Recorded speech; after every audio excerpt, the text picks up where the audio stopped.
Imagine planning your dream flight across the Alps, the French coastline, or the Greek islands, only to find out that your FAA license isn't enough to rent an aircraft in Europe. Even more so if you're planning to fly for a European airline. There's even more to consider. The EASA license alone is not enough.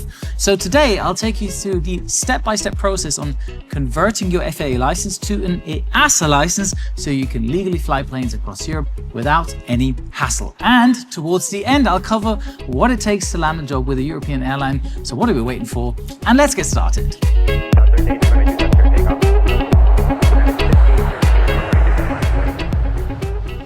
Welcome back to my channel. If you're a pilot with an FAA license and you want to fly in Europe, you've probably realized that you need to go through a validation process. So converting your FAA license to an EASA license involves a series of steps, which I will break down for you in 7 simple steps so you know exactly what to expect. Before you begin, ensure that your FAA license qualifies for conversion. Private, commercial, and ATP licenses issued by the FAA can be validated under EASA regulations. However, EASA does not automatically recognize FAA licenses, meaning you will need to undergo a formal conversion process. The extent of this process depends on the level of your FAA license and your flying experience. Now, for pilots holding an FAA private pilot license, a PPL, the conversion is relatively straightforward and typically requires passing an EASA medical exam, an ICAO English proficiency test, and completing a skill test with an EASA approved examiner. For commercial pilot licenses, the CPL and airline transport licenses, the process is more complex and involves additional theoretical exams, flight training, and check rides to meet EASA requirements. More on that in a minute.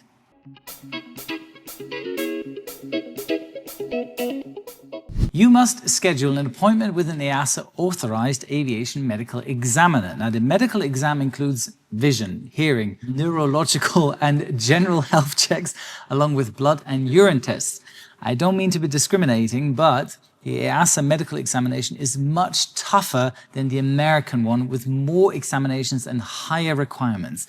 The process typically takes a few hours, and once completed, you'll receive a Class 1 medical certificate for commercial pilots or a Class 2 certificate for private pilots.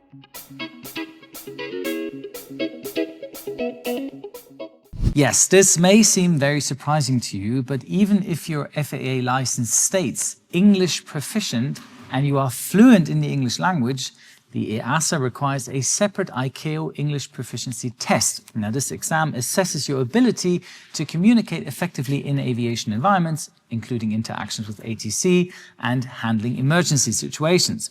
A minimum of ICAO level 4 is required, but level 5 and 6 will grant you a longer certification validity. Now, how cool would it be if you would take that exam from the comfort of your home? Well, I know the right place for you. Click in the link in the description box below, which will take you to the Roger website.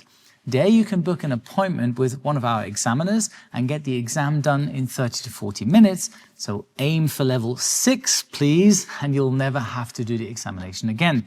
We'll also offer the cheapest rate for the English proficiency check. So what are you waiting for? Book now and you're good to go.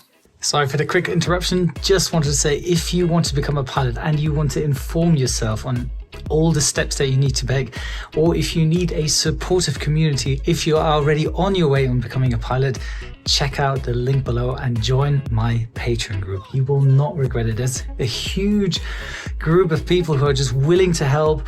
We're going to have regular Zoom calls. We're going to have direct messaging. We can chat with each other. It's going to be great. Check it out and see you on the other side. See ya.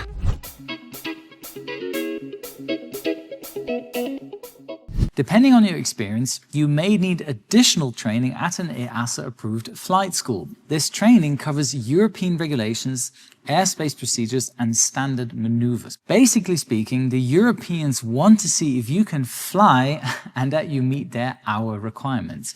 If you were to come with a completed ATP license, you most likely have more than enough hours, which you've gained during your CPL phase. Then it's a few, let's call them acclimatization hours, and then a final check ride. Now, please don't underestimate these flight hours in Europe. The airspace layout and structure is very different to the ones in the US. So give yourself some time to prepare for those European flying hours and check ride. Additionally, EASA requires pilots to pass up to 13 theoretical exams covering subjects like air law, principles of flight, navigation, and flight planning. However, if you hold an FAA commercial or ATP license, you may be eligible for a reduced number of exams. Also, take this seriously. The question databank for the EASA ATPL theory exam is 3 times larger than the one in the US. So get yourself a 6-month ATPL-Q subscription, link in the description box below, and then just grind it out, just study hard, because that exam is not to be estimated. The flight school you're doing your training at will also have you pass a pre-examination first, only then allowing you to sign up for the actual exam at the EASA-approved facility.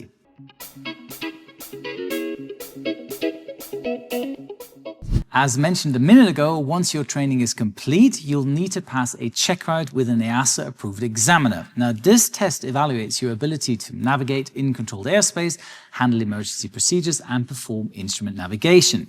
The check ride is very similar to an FAA proficiency check, but includes specific European airspace regulations and is known to be a bit tougher than the one in the US. This check ride is mostly flown on a twin-engine aircraft, so it would be helpful if you find a POH of the aircraft long before your check ride and give that a thorough read-through. Just saying, and thank me later.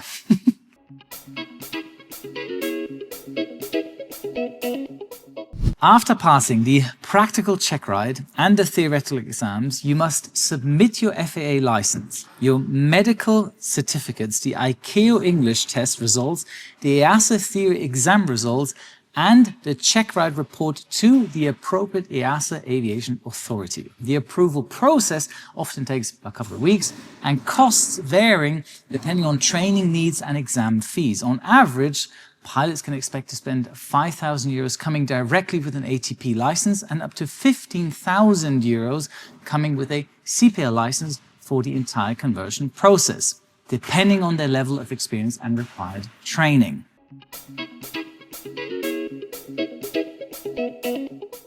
If your goal is to fly for a European airline, for example, for Air France, because on your recent holiday trip to Paris, you met a kinky little French lady and she is ready to marry you, but wouldn't leave her beloved France. So, to apply to Air France, you need more than just an EASA license. Besides being fluent in French and English, most airlines require pilots to have a European passport, residency, or a valid work permit to be eligible for employment. Some countries allow non-EU citizens to apply for work visas, but competition is tough and preference is usually given to EU passport holders. If you don't have a European residency, check with individual airlines about their specific hiring policies and visa sponsorship options before applying. Once your application is approved, you officially hold an EASA license, allowing you to legally fly in Europe. Now, whether you're applying for a scenic flight over the Swiss Alps or because the French lady is making you move and fly for Air France, this guide I've just given you will help you make it happen. Now, best of luck, and let me know once you're done. I'm happy to jump on a flight with you once you're here in Europe.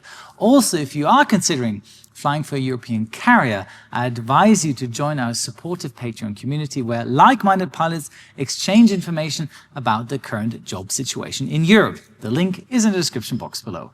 And on that bombshell, happy to see you in the comments. Here's your checklist for today. Subscribe to my channel, check. Activate your notification bell, check. Follow my Instagram account, check. Join my Patreon community, check. And don't forget, a good pilot is always earning either an FAA or an EASA licensed pilot. Wishing you all the best, your Captain Joe.